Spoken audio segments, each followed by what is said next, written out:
بسم اللہ الرحمن الرحیم، السلام علیکم۔ سیاسی اور قانونی محاذ پر بہت اہم ڈیولپمنٹس ہو رہی ہیں جو کہ آگے کا سیاسی منظرنامہ واضح کریں گی۔ میاں محمد نواز شریف صاحب کے خلاف 3 کیسز تھے broadly speaking, even field, العزیزیہ، flag شپ ریفرنس۔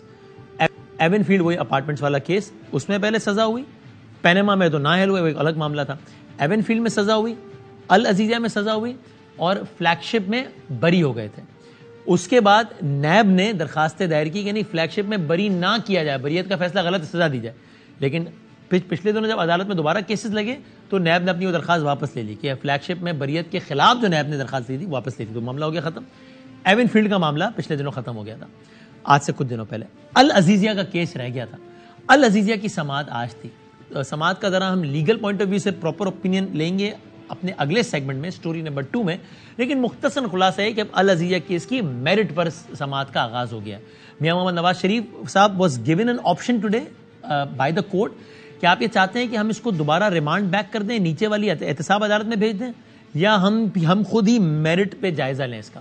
اور کہا یہ گیا کہ نہیں، ہم چاہتے ہیں کہ میرٹ پر اس کا جائزہ لیں، جس پہ عدالت نے کہا کہ یہ 2 دھاری تلوار ہے، لیکن فیصلہ یہی ہوا اور اب اس کی سماعت ملتوی ہو گئی ہے 12 دسمبر تک۔ یہ سماعت اب کتنی لمبی چلے گی؟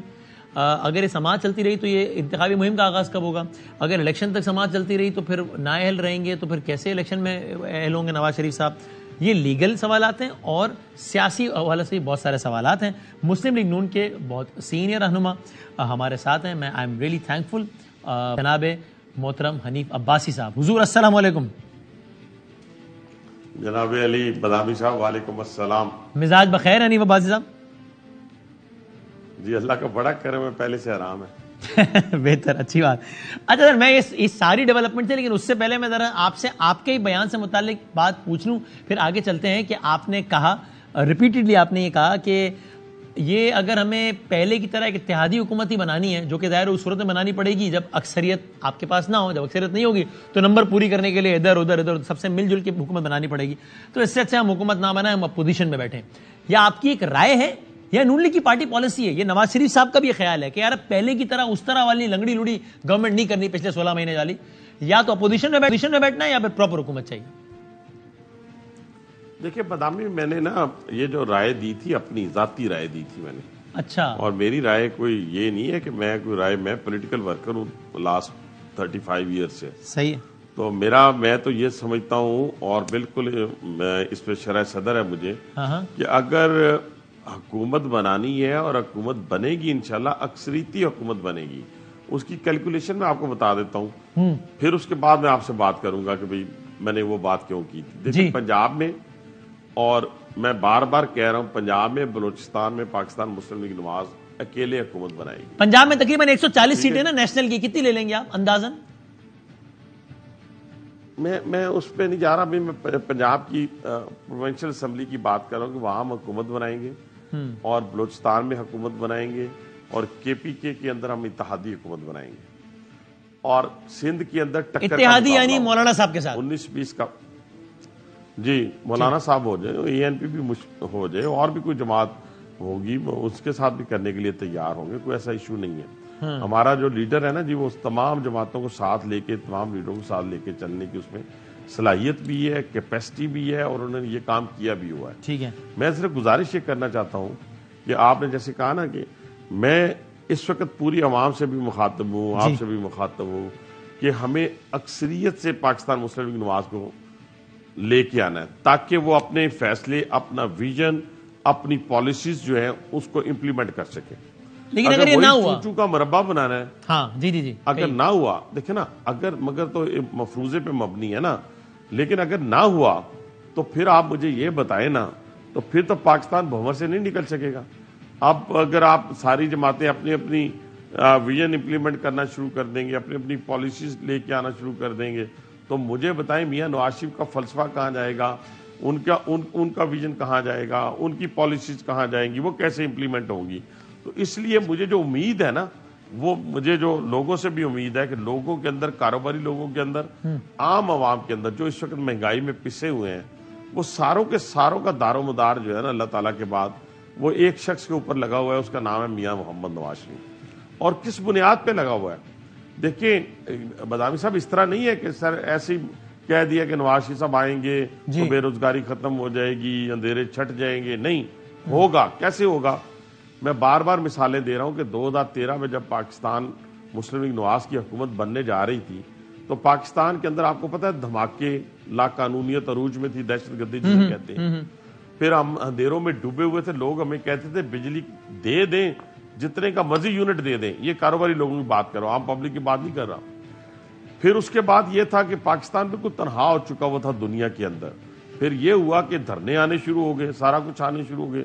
اس کے باوجود میاں نواز شریف نے 12,000 میگا واٹ بجلی پیدا کی. ٹھیک ہے, وہ بالکل صحیح ہے. لیکن یعنی عباس صاحب یہ کہنا ٹھیک ہے کہ نون لیگ یہ طے کر چکی ہے کہ یا تو ہمیں خود سے حکومت بنانی ہے, یا کم از کم جس طرح ماضی میں ہوا, ماضی قریب میں کہ پیپلز پارٹی اور یہ وہ سب کے ساتھ پیپلز پارٹی سے بھی مل گئے, اگر یہ نوبت آئی تو نون لیگ جو ہے وہ ترجیح دے گی اپوزیشن میں بیٹھنے کو. یہ نون لیگ کا ابھی ایک فیصلہ ہے, یہ خیال ہے نون لیگ کی قیادت میں بھی. یہ میں ٹھیک کہہ رہا ہوں یا نہیں؟ یہ میری رائے ہے. نواز شریف صاحب کی کیا رائے اس بارے میں, میاں صاحب کی کیا رائے اس بارے میں؟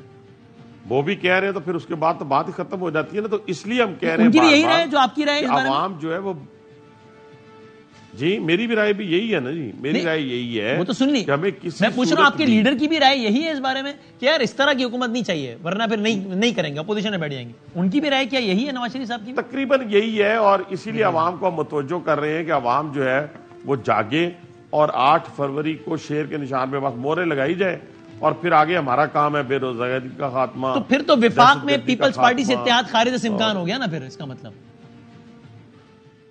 خارج سے امکان تو کوئی چیز بھی نہیں ہوتی پاکستان کی, نہیں دنیا کی کسی سیاست کے اندر بھی. لیکن مشکل ہو گیا. کہہ رہا ہوں کہ پاکستان پہ اس کا امکان کم ہو گیا. مشکل سمجھ لیں, مشکل سمجھ لیں. باقی کوئی چیز خارج امکان سیاست کے اندر نہیں ہوتی. دیکھیں نا, ایم کیو ایم کے ساتھ بھی تو ہم چل رہے ہیں نا, ہم اے این پی کے ساتھ بھی تو چل رہے ہیں, ہم مولانا فضل الرحمان صاحب کے ساتھ بھی تو چل رہے ہیں. چل عباس صاحب یہ بات نکلی ہے تو میں ضمناً سوال یہی کر لوں ذرا, میں نے آگے جا کے کرنا تھا سوال, ابھی نکلی ہے تو کر لیتے ہیں. یہ ایم کیو ایم کے حوالے سے تو یاد ہے مجھے کہ نون لیگ کے کتنے سخت بیانات تھے, خود آپ کے کتنے سخت بیانات تھے. لیکن تو یہ والی ایم کیو ایم اچھی ہے چونکہ اس میں لندن نہیں ہے, یہ حلال والی ہے ایم کیو ایم, چونکہ ورنہ تو آپ لوگ آپ نے خود ہی جواب دے دیا ہے, حلال حرام والی بات ہی نہیں ہے. دیکھیں نا, بات تو آپ نے جواب خود ہی دے دی ہے کہ ہاں, میں نے کہا آپ پورا بیک گراؤنڈ بتا کے جواب بتائیں گے تو مشکل آسان کر دوں نا. یہی مسئلہ یہ کہ ہاں نہیں, آپ کی مہربانی ہے, آپ دوستوں میں سے بھی تو ہے نا, مشکل سے نکالتے ہیں ہمیشہ. لیکن یہ ہے کہ دیکھیں نا, یہ والی ایم کیو ایم اور اس والی ایم کیو ایم میں زمین آسمان کا فرق ہے. نہیں فرق, آپ خود کراچی والوں سے پوچھ لیں. یہ شریف شرفا لوگ ہیں تو ان کے ساتھ ہمارا اتحاد پہلے بھی رہا ہے, یہ 16 ماہ میں بھی رہا ہے اور اب بھی ہے.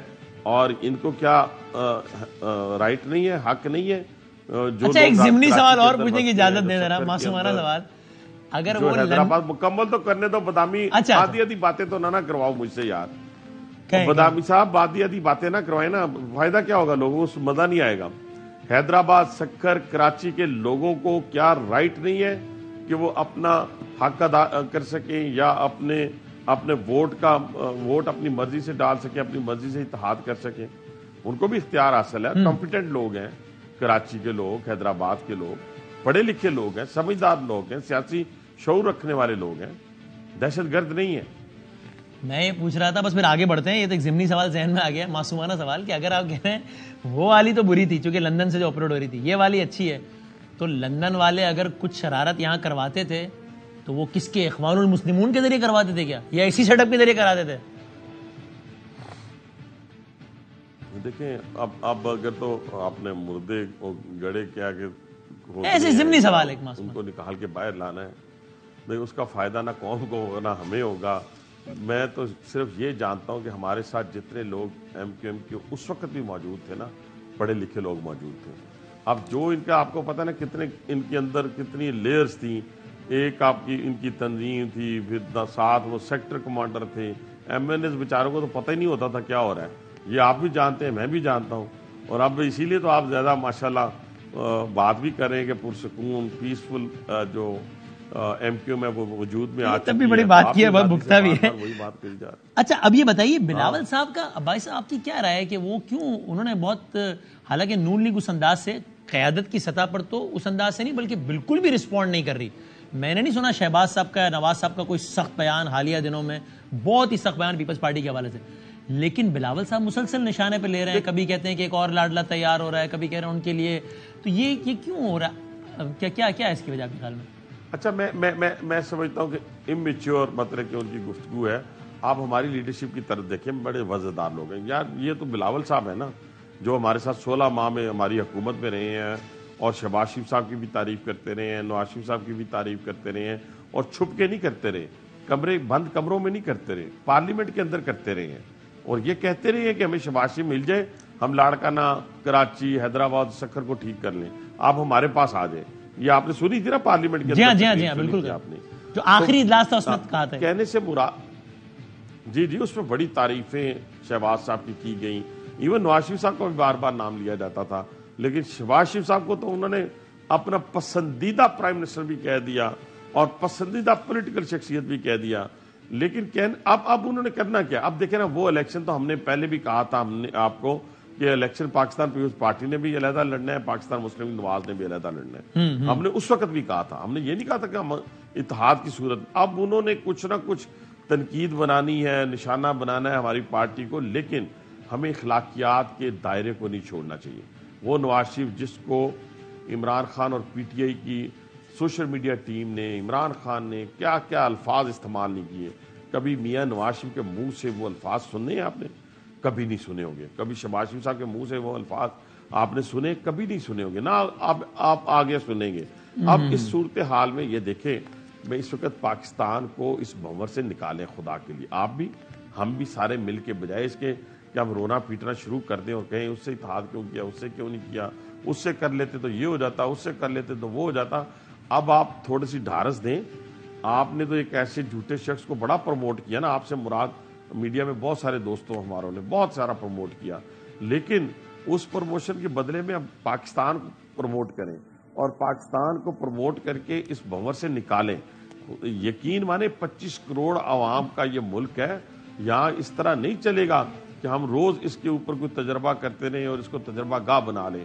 اس وقت آپ کے پاس ایک منجا ہوا سیاستدان, ایک منجا ہوا لیڈر موجود ہے پاکستان کے اندر, جس نے ہمیشہ پاکستان کو مشکل حالات سے نکالا ہے.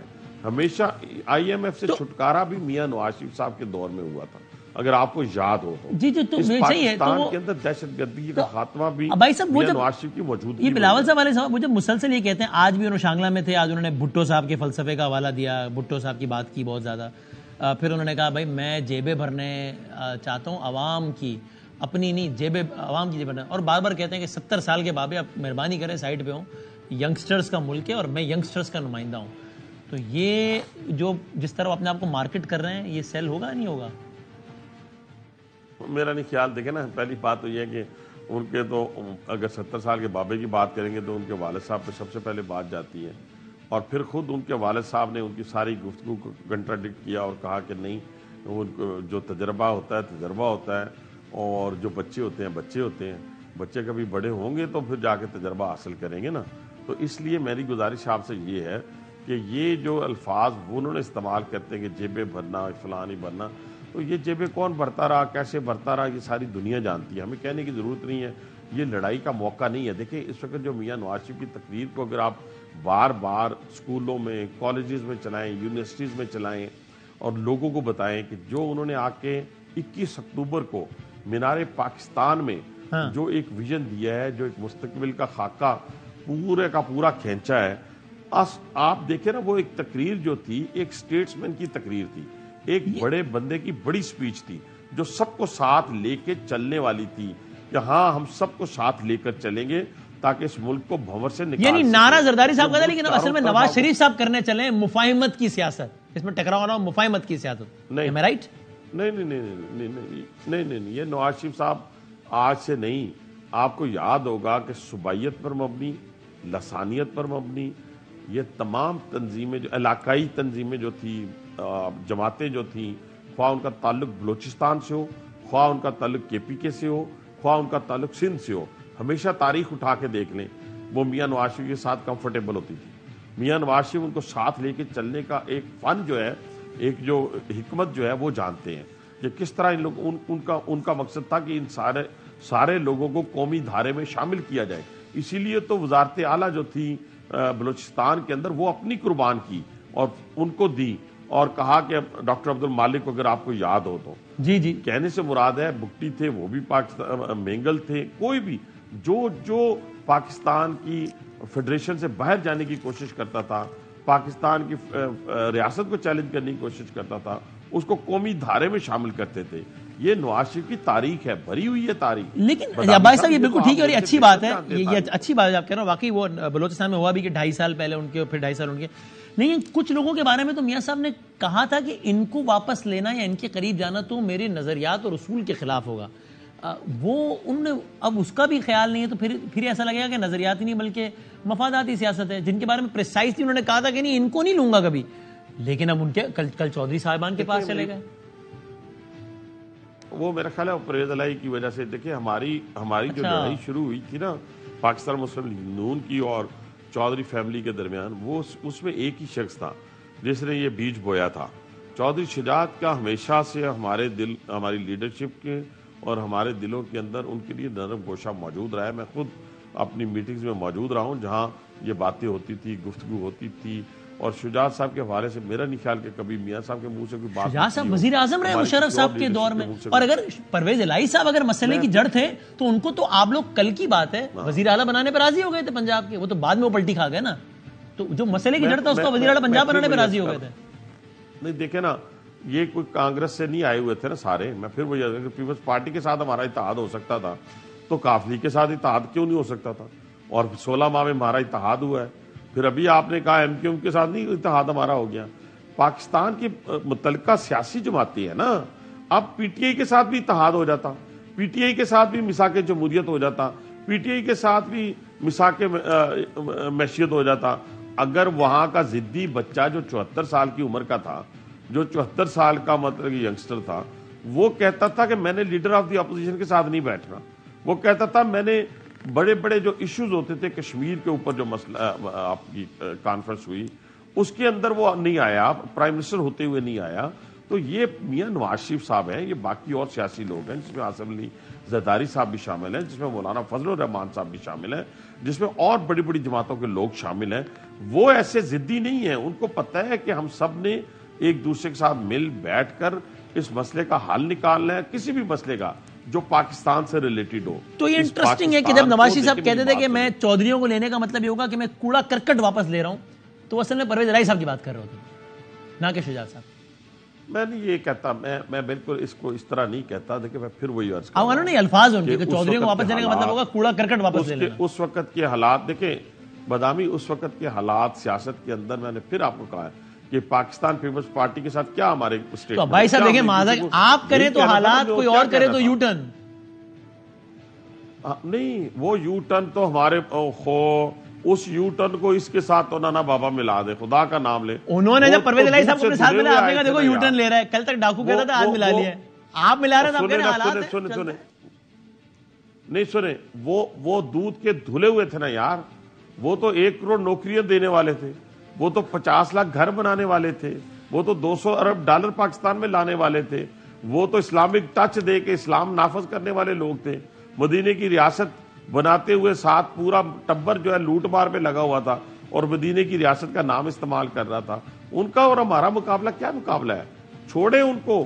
وہ اس لیے چھوڑ دیں کہ انہوں نے پاکستان کے اندر جس کلچر کو فروغ دیا، بڑے چھوٹے کی تمیز کو ختم کر دیا، ماں بہن اور بیٹی کے تقدس کو پامال کر دیا. ان کی بہن اور آپ کیا بات کریں؟ تو سر اچھا ٹورڈز دی اینڈ باسی صاحب یہ آج والی ڈیولپمنٹ پہ ایک فائنل کامنٹ کر دیں سر. یہ نواز شریف صاحب آپ کو لگتا ہے کہ العزیزیہ کا فیصلہ جلدی آ جائے گا؟ چونکہ اب اسلام آباد کیس میں میرٹ پہ اگر دلائل کا آغاز ہوا ہے، اگر یہ لمبا چلا اور مطلب لمبا سے مطلب بس مہینہ 70 دن بھی اور چل گیا تو آگے تو الیکشن ہے، تو پھر کیسے نواز شریف صاحب اہل ہوں گے الیکشن لڑنے کے لیے؟ میں آپ کی مشکل آسان کر دوں بدامی صاحب، پلیز میں آپ کی مشکل آسان کر دیتا ہوں. شیڈول کے تحت انشاءاللہ تعالی جب شیڈول اناؤنس ہوگا الیکشن کا، اللہ نے چاہا تو میاں نواز شریف صاحب کے کاغذات بھی جو ہے نامنیشن فارم وہ بھی ایکسیپٹ ہوں گے اور وہ انشاءاللہ الیکشن لڑنے کے اہل بھی ہوں گے اللہ تعالیٰ کے فضل. شیڈول آنے تک ہو چکا ہوگا یہ کام انشاءاللہ. اتنا یقین ماشاءاللہ، اللہ نظر بد سے بچائے. یقین اس لیے دیکھیں نا، میری بات سنیں، یہ لوگوں کو خدا کے لیے بتائیں بڑا ظلم یہ جو بار بار آپ لاڈلا اور فلاں کہہ رہے جی لاڈلے کا لفظ استعمال کر رہے ہیں. اور بھائی جان آپ دیکھیں نا, آپ نے ایک منتخب وزیر اعظم کو بیٹے سے سیلری نہ لینے پہ نکال دیا, بلایا پاناما پہ آپ نے. کیا ظلم ہوا؟ وہ ظلم کی بدولت آج اس پاکستان کے اندر مہنگائی ہے, اس ظلم کی بدولت آج تک اس پاکستان کے اندر دہشت گردی ہے, اس ظلم کی بدولت آج بے روزگاری عروج پہ ہے. میں کہتا ہوں کہ پاکستان کو اگر 2017 میں ڈی ٹریک نہ کیا جاتا تو پاکستان آج ترقی یافتہ ممالک کی صف میں شامل ہو. Thank you sir, thank you so much Abbas صاحب, بہت شکریہ. اور بتے کہتے ہیں کہ آپ اطمینان یقین رکھیے کہ جب تک الیکشن شیڈیول آئے گا, جو کہ ابھی آنا ہے بس 15-16 دسمبر تک آ جانا ہے, اگر 56 دن پہلے آنا ہے, چونکہ اس کے بعد شیڈیول آتی ہے اگلے دن الیکشن نہیں ہو جائے گا نا, پروسیس ہے, کاغذات نامزدگی جمع کرانا, اعتراضات جمع کرانا, مسترد ہونا, اعتراضات مسترد ہونا, تو کم از کم 56 دن, تو اس کے حساب سے 16-17 دسمبر تک آ جانا چاہیے. وہ کہتے ہیں اس سے پہلے نواز شریف صاحب اہل ہو چکے ہوں گے الیکشن لڑنے کے, یعنی کہ العزیزیہ کا فیصلہ آ چکا ہوگا. العزیزیہ کی اگلی سماعت 12 دسمبر کو ہے. کیا وہی سماعت آخری سماعت ہوگی؟ وہ تو پولیٹیکل اینگل سے کہہ رہے ہیں بھائی صاحب. ذرا لیگل لینس اس کو دیکھ لیتے ہیں. 2 ریناؤنڈ لائرز ہمارے ساتھ ہیں, ایک فارمر اٹارنی جنرل جناب عرفان قادر صاحب, ایک senior lawyer of course Supreme Court Bar Association سے وابستگی اور سپریم کورٹ میں آف کورس کیسز کرتے ہیں جناب عابد زبیری صاحب. میں دونوں کا بہت بہت شکر گزار ہوں. اسٹارٹنگ فرام یو جناب عابد زبیری صاحب, سر اگر آپ بتا سکیں پہلے یہ جو آج کی جو بھی ڈیولپمنٹ ہوئی ہے العزیزیہ کیس میں, جس میں اب انہوں نے کہا کہ نہیں صاحب آپ اس کو احتساب عدالت نہ بھیجیے, آپ ہی میرٹ پر اس کا فیصلہ کر دیجئے. سو آپ کو لگتا کیا ہے کہ یہ کیس کتنا اب, یعنی اس کیس میں کتنے مراحل باقی ہیں, اس کا جو بھی فیصلہ آنا ہے وہ بس جلدی آ جانا ہے ابھی, یا اب کیس کا تقاضا ہے کہ نہیں اور کئی سماعتیں لگیں گی اس میں؟ بسم اللہ الرحمن الرحیم. دیکھیں مجھے صحیح سے اس کا تو علم نہیں ہے کہ آج کیا ہوا, لیکن آپ نے جو بھی فرمایا کہ ہائی کورٹ نے فیصلہ کیا ہے کہ اس کو میرٹ پہ ہی سنا جائے گا. دیکھیں یہ اپیل ہے ان کی کنوکشن کے خلاف, اور سر ان کی اپنی درخواست پر, سوری کی بات کاٹ رہا ہوں, یعنی ان کو یہ آپشن دیا گیا کہ آپ کیا چاہتے ہیں, ریمانڈ بیک کر دیں, احتساب عدالت میں بھیجیں, یا ہم سنیں میرٹ پر. تو انہوں نے کہا سر آپ سنیں میرٹ پر, جس پہ جج صاحب نے کہا دیکھ لیں یہ 2 دھاری تلوار بھی ہو سکتی ہے. سر صحیح ہے, کیونکہ دیکھیں اگر وہ واپس ریمانڈ کرتے کیس کو تو آرڈر ججمنٹ سیٹ اسائڈ کر کے بھیجتے, تو وہ دیکھیں دوبارہ سے کیس شروع ہوتا ہے, یہ اس کو بھیجتے کہ آپ آرگومنٹس لیں یا شہادتیں دوبارہ سے لیں. تو انہوں نے یہ بالکل صحیح کہا کہ اگر یہ 2 دھاری تلوار ہو سکتی ہے کہ وہ کیونکہ اپیل ہے, اپیل کو انہوں نے اپیل کی بھی العزیزیہ کی اپنی کنوکشن کے خلاف, تو کورٹ میرٹ پہ ایویڈنس دیکھ کے فیصلہ کرے گی, اور ہو سکتا ہے ان کے حق میں کرے, ان کے خلاف بھی کر سکتی ہے. لیکن جس طرح سے ان کو آج کل ریلیفز مل رہی ہیں تو امید ہے کہ ان کا یہ کیس بھی ختم ہو جائے گا, کیونکہ ہو سکتا ہے ان کا تو نواز شریف صاحب کا تو کہنا ہے, اور ان کی وکلا کا بھی یہ کہنا ہے کہ یہ سارے پولیٹیکلی موٹیویٹڈ کیس تھے, ان میں کوئی سچائی نہیں ہے, اور یہ نیب نے ان کے خلاف بنایا. تو آپ دیکھ رہے ہیں نیب ان کو کتنی فیسیلیٹیٹ کر رہی ہے آج کل کیسوں میں, کہ کیس فائل ہونے سے پہلے ان کا وکیل وہاں موجود ہوتا ہے. تو اب یہ دیکھنا ہے کہ عام طور پر جنرلی اسپیکنگ بھی بتا دیجیے, اگر کوئی کیس پہ فیصلہ ہو کہ جناب اب اس کو میرٹ پہ سن رہے ہیں, تو normally how long does it take normally in normal circumstances? It all depends کہ کیس کا دیکھیں پوری عموماً جو اس طرح کے کیسز ہوتے ہیں اس میں ایویڈنس پڑی جاتی ہے کہ اس میں ایویڈنس کیا ہے, کیونکہ نیچرلی ان کو دکھانا ہوگا کہ ایویڈنس ان کی ایویڈنس کو اپریشیٹ نہیں کیا کورٹ نے صحیح سے, اس پہ غلط فیصلہ دیا, تو نیچرلی وہ ایویڈنس ہی کورٹ کے سامنے پڑھی جائے گی. وہ کتنی ایویڈنس ہے میں نے دیکھی نہیں ہے, تو ہو سکتا ہے اس میں ٹائم لگے. ہو سکتا ہے جب پڑھنے کے بعد نیب کہے کہ جی ہم کنسیڈ کرتے ہیں, مطلب کہ وہ ہو سکتا ہے وہ بھی نہ لڑیں اس کیس کو نیب صحیح سے, تو ہو سکتا ہے وہ آرگیومنٹ ہی نہ کریں, تو ہو سکتا ہے. اور سر اس کے ممکنہ فیصلے کیا کیا ہو سکتے ہیں؟ میں آپ سے یہ نہیں کہہ رہا ڈیسیژن پریڈکٹ کریں, مطلب کہ یا یہ ہوگا یا یہ, وہ کیا کیا ہو سکتے ہیں فیصلے اس کے؟ تو یا تو ان کی جو سزا ہے وہ اور ان کی جو کنوکشن ہے وہ سیٹ اسائڈ ہو جائے گی, وہ بری ہو جائیں گے اس الزام سے جو ان پہ تھا, اور یا پھر ان کو اس کو ججمنٹ کو اپہولڈ کر دیں گے, اور کہیں گے کہ جی یہ فیصلہ صحیح تھا نیچے عدالت کا, اور آپ کو ہم یہ اپہولڈ کرتے ہیں فیصلہ. ان دیٹ کیس وہ سپریم کورٹ کا فورم ہوگا, ان کے پاس اپیل کرنے ان کے پاس سپریم کورٹ کا فورم ہوگا. یہ 2 پاسبلٹیز ہیں. دوبارہ یہ ان ریئر پاسبلٹی یہ بھی ہو سکتا ہے کہ وہ دوبارہ نیچے والی عدالت میں بھیجیں, ہو سکتا ہے کورٹ خود اس نتیجے پر پہنچے سننے کے بعد کہ اس میں یہ کمیاں رہ گئی تھیں اور وہ کورٹ کو ختم کرے. اب لیکن اس میں بھیجنے کا طریقہ یہی ہوگا کہ وہ سیٹ اسائڈ کریں گے ججمنٹ کو, مطلب سیٹ اسائڈ کر کے ریمانڈ کریں گے کہ دوبارہ سے اس کو آپ سنیں ڈی بنو. یا ہو سکتا ہے وہ کہہ سکتے ہیں کہ ایویڈنس اس میں اور لی جائے, جو بھی اس طرح ہو سکتا ہے. بٹ آپ یہ کہہ رہے ہیں آپ کو بظاہر you will not be surprise اگر یہ اگلی 1-2 سماعتوں میں ہی مطلب یہ معاملہ ختم ہی ہو جائے. جی ڈیپینڈ کرتا ہے کہ ان کے وکلا کتنا ٹائم لیتے ہیں, کورٹ کیا سوالات کرتی ہے, کورٹ پوچھتی ہے, کورٹ کے سامنے ایشوز ہوں گے کہ جی ان کے ایویڈنس ان کو دکھانا ہوگا کہ جی انہوں نے اپنا جو برڈن تھا ان کے اوپر پروسیکیوشن نے وہ صحیح سے ڈسچارج ہی نہیں کیا، ایویڈنس کو صحیح اپریشیٹ ہی نہیں کیا ٹرائل کورٹ نے، جس کی وجہ سے اس ججمنٹ کو سیٹ اسائڈ کیا جائے. عرفان صاحب اگر پلیز آپ بھی بتا دیں ایک تو کوئکلی کہ آپ کے خیال میں ابھی how long will it take. دوسرا یہ ایک نون لیگ نے بہت ایک بات کو ہوا بنایا تھا اور میرا خیال ہے بنانا بھی چاہیے تھا، بڑی ڈیولپمنٹ تھی کہ جناب وہ سٹنگ جج کی ایک ویڈیو جس میں وہ کہہ رہے ہیں کہ جناب آئی واز انڈر پریشر اس لیے میں نے یہ کر لیا. آج جب ان کے پاس یہ موقع تھا تو انہوں نے کہا نہیں سر جج صاحب اب اس دنیا میں نہیں ہے تو بس ابھی ہم اس کیس کو فردر آگے لے کے جانا نہیں چاہتے. وازنٹ آپ کے خیال میں یہ ٹھیک موو تھی یا ایک ایگزامپل سیٹ کرتے جج صاحب دنیا میں نہیں ہے اللہ غریق رحمت کرے، لیکن یہ کیس چلتا تو پتہ چلتا نا کہ ہاں بھائی کیا واقعی وہ جو بیانیہ تھا ان کا کہ نہیں سزا دی نہیں گئی تھی دلوائی گئی تھی تو یہ بات صحیح ہے یا غلط ہے، اس کو ثابت کرنے کا آئیڈیل موقع تھا لیگل فورم پہ. جلسوں میں تقریر سے تو ثابت نہیں ہوتا نا. تو یہ آپ کے خیال میں لیگلی ٹھیک موو تھی ہے کہ نہیں جناب ہم اس کیس کو آگے نہیں لے جاتے، ارشد ملک کیس کو ختم کریں بس چھوڑیں؟ یہ کس نے کہا کہ ہم اس کیس کو آگے نہیں لے جانا چاہتے؟ آپ کے سوال میں ذرا وضاحت نہیں ہے اس بات کی. سر آج کی سماعت آپ نے of course I am sure follow کی ہوگی تو اس سے تو تاثر بہت سامنے نہیں. آپ نے سوال جو کیا ہے آپ کیا کہہ رہے ہیں؟ آپ کہہ رہے ہیں جی کسی نے کہا ہے کہ اس کیس کو آگے نہیں لے جانا چاہتے. کون کس نے کہا کہ نہیں لے جانا چاہتے؟ سر آج کی سماعت میں جب یہ اعظم ندی تارڑ صاحب اور امجد ایڈوکیٹ صاحب نواز شریف صاحب کے بیان پہ وہ کر رہے تھے، جب جج صاحب نے ان کو ایک انف موقع دیا نا کہ جناب یہ ارشد ملک صاحب والا کیس آگے لے کے جانا چاہتے ہیں نہیں، انہوں نے کہا کہ نہیں لے کے جانا چاہتے، جج صاحب اس دنیا میں نہیں ہے. نہیں میرا خیال ہے ان کے ذہن میں اس وقت یہ بات ہوگی کہ ہم سیدھا ہی اس کیس کے میرٹس پہ بات کریں یا لا پوائنٹس پہ بات کریں، کیونکہ وہ تو اب اس دنیا میں نہیں ہے تو اس پوائنٹ وہ تو ایک بہت سارے پوائنٹس میں سے ایک پوائنٹ وہ بھی ہے تو اس سے ان کا خیال ہوگا کہ خام خواہ معاملہ جو تعطل کا شکار ہوگا، تو انہوں نے اسی لیے یہ جواب دیا. اور جہاں تک آپ ابھی فرما رہے تھے آپ کا سوال پہلا اور عابد زبیری صاحب بھی جواب دے رہے تھے جس سے کہ کچھ تاثر اس طرح کا ملا تھا کہ نیب میں جیسے کہ کوئی تبدیلی آئی ہے، تو میں صرف یہ بتانا چاہتا ہوں کہ یہ کیس العزیزیہ کا یہ جتنے بھی کیسز ہیں اس میں نیب نے تو تفتیش ہی نہیں کی اور نیب کا تفتیش کرنا ضروری ہے انڈر دا لا. اور پھر یہ کیس نیب نے تو بنائے ہی نہیں تھے، یہ تو سپریم کورٹ نے سپروائز کی تھی انویسٹیگیشن اور جے آئی ٹی بھی سپریم کورٹ نے بنائی تھی اور سپریم کورٹ نے یہ احکامات جاری کیے تھے کہ اس میں ریفرنس دائر کیے جائیں. تو یہ تو آن دا فیس آف اٹ اس میں غلطیاں تھیں اور میں اگری کر رہا ہوں زبیری صاحب کی یہاں تک ٹھیک ہے بات کہ یہ کیس تو ڈیفینیٹلی ایکویٹل کی طرف ہی جا رہا ہے، کیونکہ اگر وہ ریمانڈ کرنا چاہتے تو وہ آج بھی کر سکتے تھے، لیکن اب وہ چونکہ ریمانڈ نہیں کر رہے تو اب یہ جب میرٹس پہ ڈیسائیڈ ہوگا تو یہ تو اب فور گون کنکلوژن ہے. کیونکہ جب یہ پناما کا فیصلہ آیا تھا تو میں نے اسی وقت کہہ دیا تھا کہ وہ فیصلہ منطقی اعتبار سے، قانونی اعتبار سے اور واقعاتی اعتبار سے بالکل غلط ہے. اور پھر یہ ثابت ہو گیا مریم نواز کے کیس میں اور اس کے بعد ایون فیلڈ میں بھی وہ ایکوٹ ہو گئے ہیں.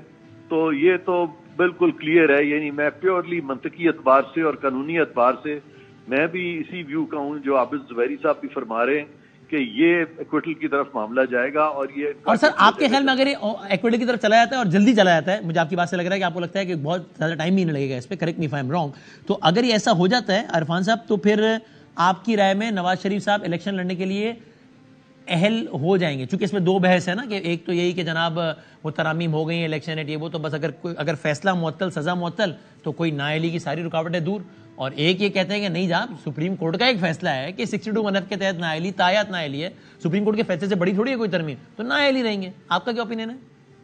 فی الحال تو یہ ہے کہ وہ جو رائج الوقت قانون ہے موجودہ جس میں کہ نااہلی جو ہے وہ 5 سال سے زیادہ ہو ہی نہیں سکتی، وہ رائج الوقت قانون ہے. اس قانون کو ابھی تک کسی عدالت نے اسٹرائک ڈاؤن نہیں کیا. اس قانون کے ہوتے ہوئے تو میاں صاحب جو ہے نااہل نہیں ہے اگلے الیکشنز کے لیے. لیکن اگر وہ چیلنج کرتا ہے اگر کوئی سپریم کورٹ میں یا ہائی کورٹ میں اس کو کوئی چیلنج کرتا ہے اور اس میں کچھ اس طرح کی چیز وہ ہولڈ کرتے ہیں کہ یہ تو تاحیات نااہلی جو ہے وہ اس کو اپنی 5 سال والی بات غلط ہے، تو اس صورت میں ڈیفینیٹلی پھر سپریم کورٹ کے فیصلوں کو ریوزٹ کرنا پڑے گا.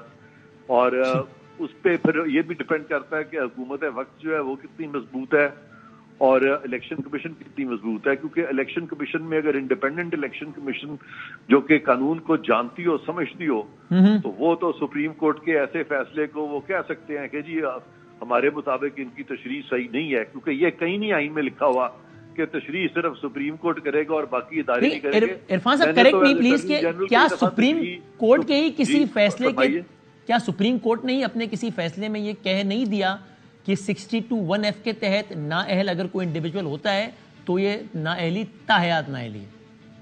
نہ انہوں نے تو کہا ہے نا, لیکن اس کی وقت کوئی نہیں, اس کی کوئی حیثیت نہیں ہے, کیونکہ قانون میں کہہ دیا گیا, وضاحت آ گئی ہے کہ نہیں, یہ تاحیات نااہلی جو ہے نا وہ نہیں ہے, 5 سال کی نااہلی ہے. اور وہ جو قانون ہے جس میں کہا گیا 5 سال کی نااہلی ہے, وہ رائج الوقت قانون ہے. جب تک اس کو اسٹرائک ڈاؤن نہیں کریں گے تب تک سپریم کورٹ کے اس فیصلے کا اطلاق جو ہے, عابد صاحب سے بھی ذرا مجھے یہ پوچھنے دیں, جو ہے نا اس کی کوئی وقت نہیں ہے. یو ایگری عابد صاحب؟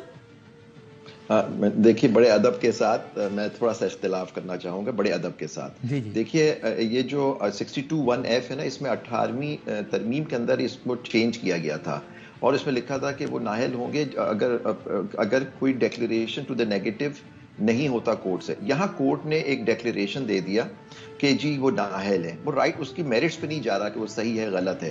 میں کہہ رہا ہوں ایک ڈیکلیریشن آ گیا ان کے کیس میں نواز شریف صاحب کے کہ جی وہ نااہل ہیں, اور انہوں نے کہا کیونکہ 62(1)(f) میں کوئی پیریڈ پرووائڈڈ نہیں ہے تو اس کے تحت ان کی نااہلی تاحیات ہے. اب یہ آرٹیکل سیکشن 232 میں ترمیم کی گئی اور کہا گیا کہ 62(1)(f) میں جو نااہلی کی میعاد ہوگی وہ 5 سال ہوگی. میرے ادب کے ساتھ یہ کہنا ہے کہ وہ اوور رائڈ نہیں کرے گا سپریم کورٹ کی ججمنٹ, کیونکہ جب تک وہ ججمنٹ فیلڈ میں ہے اس کو ایک ہی طریقہ ہے اسے ختم کرنے کا, وہ ہے کانسٹیٹیوشنل امینڈمنٹ. اور یہ سمیع اللہ بلوچ کا ایک کیس ہے جس کی آپ شاید ریفرنس بھی دے رہے تھے اپنی بات میں, اس کے اندر یہ بات کلیئر لکھی ہوئی ہے اگر کوئی ڈیکلیریشن آ جاتی ہے سپریم کورٹ سے اس ٹاپک, اس ایشو پہ جو سمیع اللہ بلوچ کے کیس میں بھی تھا, تو اس کو صرف اور صرف ایک ہی طریقہ ہے ختم کرنے کا, وہ ہے آئینی ترمیم.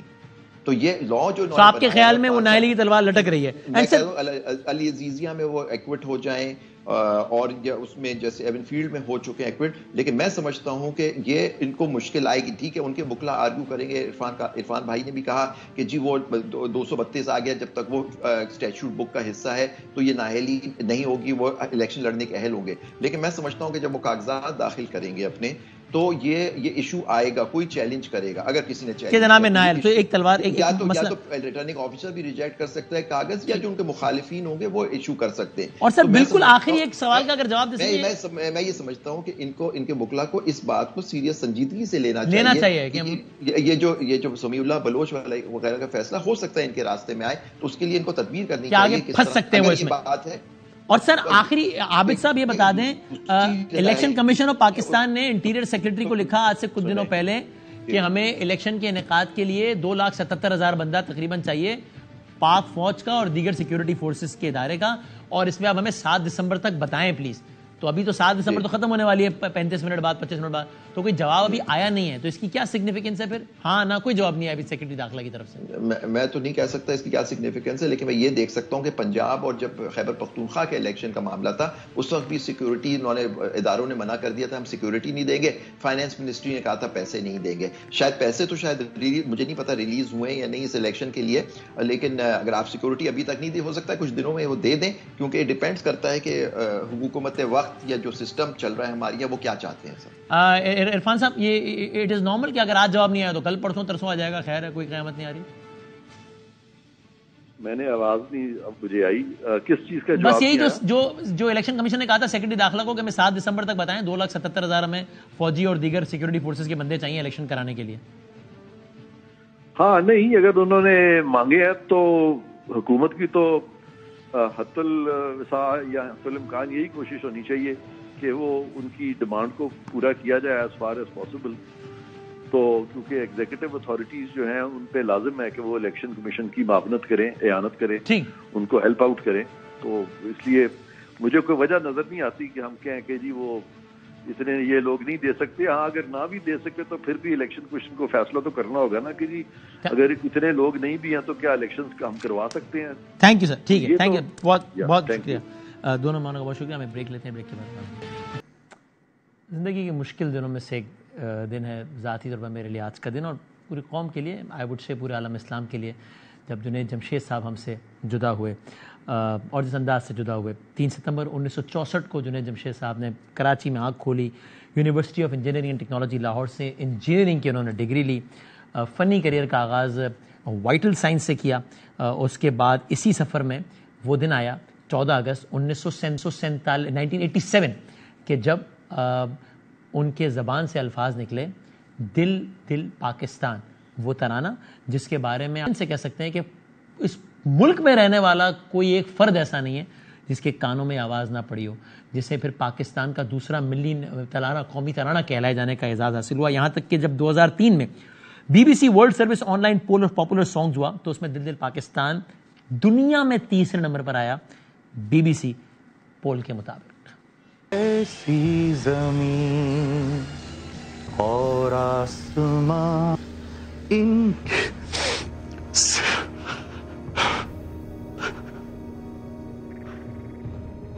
اور اس کے بعد جو ریئیکشن ہے وہ نظر آ گیا ہے.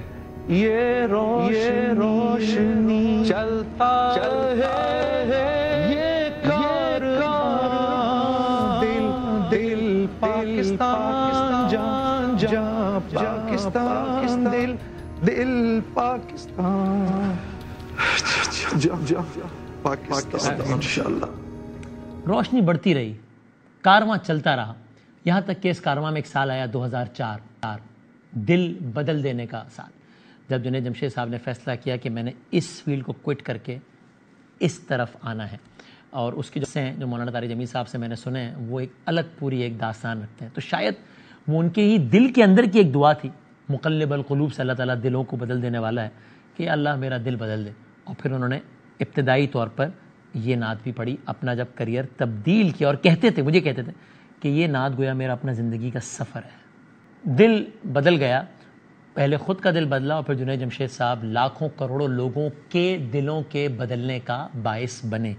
آپ لوگوں نے براڈ کاسٹ کے ذریعے سنا مختلف حوالوں سے, میں ذاتی طور پر اس کی گواہی دے سکتا ہوں کہ وہ جو کہتے تھے وہ اس پہ کہ وہ اپنے عمل سے بھی لوگوں کے دلوں کو بدلتے تھے. اور پھر اسی بدلے ہوئے دل کا سفر جب آگے بڑھا تو زندگی کا ایک اور موڑ آیا جسے شان رمضان کہتے ہیں. شان رمضان کے اپنے ایکسپیرینس کو جو صاحب how he was contacted for the first time, اور کیا ایکسپیرینس ان کا کس طرح تھا ان دا بگننگ, وہ ان الفاظ میں بیان کرتے ہیں. ARY نے مجھے یہ اپرچونٹی دی تو میں بہت خوش ہوا. پھر مجھے یہ پتا چلا کہ آپ میرے کو ہوسٹ ہیں, میں آپ کے پروگرامز دیکھتا ہوں. آپ کی ساری ایکسائٹمنٹ ختم تو نہیں ہو گئی؟ بڑھ گئی, کیونکہ میں آپ کے پروگرامز دیکھتا ہوں اور میں ماشاءاللہ دیکھتا ہوں آپ یو ماشاءاللہ اے ویری بولڈ ہوسٹ. آپ ایک بولڈ ہوسٹ ہیں, اور آپ میں سمجھتا ہوں کہ آپ پورے سچ اور اخلاص سے آپ اپنا پروگرام کرتے ہیں. آپ اس کو اچھا کرتے ہیں تو میرے لیے ایک اور بڑا زبردست ایک اپرچونٹی ہو گئی. میں انشاءاللہ اس 30 ڈیز کے اندر میں آپ سے سیکھوں گا بہت کچھ.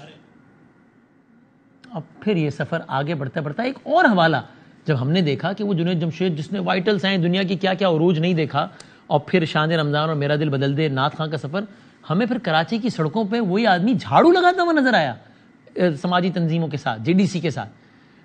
میں نے ظفر عباس JDC صاحب سے کہا کہ آپ ذرا ہمیں کوئکلی 1 منٹ میں ذرا اس کا بیک گراؤنڈ بتائیں. بڑی بات ہے دیکھنے کو, یہ ایک منظر ہے خالی, لیکن ایک آدمی اپنی صفائی مہم میں سڑک پہ جھاڑو لے کے نکل آئے, یہ بھی عجیب منظر ہے. ظفر صاحب آپ ہیں ہمارے ساتھ, آپ بتائیں کہ یہ کیا معاملہ تھا, اس پہ وہ کیسے راضی ہوئے؟ آسانی سے راضی ہو گئی, آپ کو بہت محنت کرنی پڑی اس پہ؟ السلام علیکم وسیم بھائی. بالکل بھی محنت نہیں کرنی پڑی, میں صرف ان کے سامنے لے کر پہنچا ایک نقشہ کہ دیکھیں وہ شہر کراچی کہ جس کے اندر 70s 80s میں جب حبیب بینک پلازا بنا تو چائنا کے انجینئرز کراچی آ کے دیکھنے آئے اس شہر کو کہ اس نے کیسے 28 منزلہ بلڈنگ بنا دی. اس شہر کو روشنیوں کا شہر بولا جاتا تھا. اس شہر کے بیچز پارک کو دنیا دیکھنے آتی تھی, یہاں کے اسپتال مشہور تھے, یہاں کے پلے گراؤنڈ مشہور تھے. آج اس کو کچرے کا شہر بنا دیا ہے. تو میں نے جنید بھائی کو جب یہ ساری باتیں بتائیں گے, آئے ہم مل کے روڈ پہ نکلتے ہیں, ہمارے ساتھ IBA کے طلباء ہوں گے, صفا یونیورسٹی کے طلباء ہوں گے, جن کے ہاتھ میں قلم ہونا چاہیے, وہ بھی جھاڑو پکڑیں گے تاکہ جن کی ذمہ داری ہے ان کو شرم آئے. یہ کون سا طریقہ ہے کہ جو حکمران آتا ہے وہ اپنے آنے کے شروع کے 15 دن اعلان کرتا ہے میں کراچی میں صفائی مہم کروں گا. ارے بھائی بچے گٹر میں گر رہے ہیں, 3 مہینے لاشیں نہیں مل رہی, کوئی گٹر میں ڈھکن نہیں ہے شہر کے اندر, سالوں سال گٹروں کے نالے کھلے پڑے. تو جب میں نے یہ بات ان کو دکھائی کہ اسپتالوں کے باہر کچرا ہے, اسکولوں کے باہر کچرا ہے, تو انہوں نے بولا ظفر ڈن کرنا کیا ہے؟ میں نے کہا میں نے اور آپ کے جھاڑو پکڑ کے روڈ پہ آنا ہے. یقین جانیے انہوں نے کہا ظفر ڈن ہے. 15 روزہ مہم تھی. جس دن پہلے دن جنید بھائی جھاڑو لے کے نکلے ہیں شہر میں صفائی کرنے روڈوں پر, وہ ہر علاقے میں گئے. ہم دارالعلوم کراچی گئے, ہم امام بارگاہوں کے باہر گئے, ہم مسجدوں کے باہر گئے, ہم چرچ کے باہر گئے, ہم نے ہر جگہ صفائی کی. پورا کراچی ساتھ تھا, پورا پاکستان ساتھ تھا. لوگوں نے اپنے گلیوں میں خود ہی صفائی کرنا شروع کر دی. ہمارا مقصد صرف یہ تھا پروٹیسٹ کرنا, لیکن اس شخص کی پرسنالٹی سے میں اتنا متاثر ہوں. یقین جانے وہ ہمارے ساتھ ہوتے تھے, اپنے آخری ایام انہوں نے 6 مہینے ہمارے ساتھ گزارے. میں نے ایسی پرسنالٹی دیکھی نہیں. کیا بات, بہت شکریہ ظفر صاحب, short of time, thank you very much, بہت شکریہ. سفر پھر آگے بڑھا, یہاں تک کہ 7 دسمبر 2016 کا دن آیا, ایک طیارہ اڑا, پاکستان انٹرنیشنل کی پرواز تھی PK 661 47 مسافر تھے، چترال ایئرپورٹ سے اڑا، اسلام آباد ایئرپورٹ پہ اس نے لینڈ کرنا تھا 4:40 پہ، 4:05 اور 31 پہ خراب ہوا، اور 4:10 پر اس کا انجن نمبر 1 فیل ہوا، 4:20 پر یہ پرواز حویلیاں کے مقام پہ گر کے تباہ ہوا، اور جنید جمشید صاحب نہ رہے۔ سے پہلے میں جب سفر کیا کرتا تھا تو میرے سے لوگ پوچھتے تھے وہ جنید بھائی مولی طارق جمیل صاحب کہاں ہیں؟ اب لیکن اب سنیں کیا ہوا ہے، کیا اب میرے سے سب پوچھ رہے ہیں وسیم بناوی کدھر ہے؟ السلام علیکم۔ وعلیکم السلام۔ جنید بھائی we all love you, we all miss you۔ اب سالے 1 منٹ وہ اس کے میں جو بولے جا رہا ہے وہ بولے جا رہا ہوں میں۔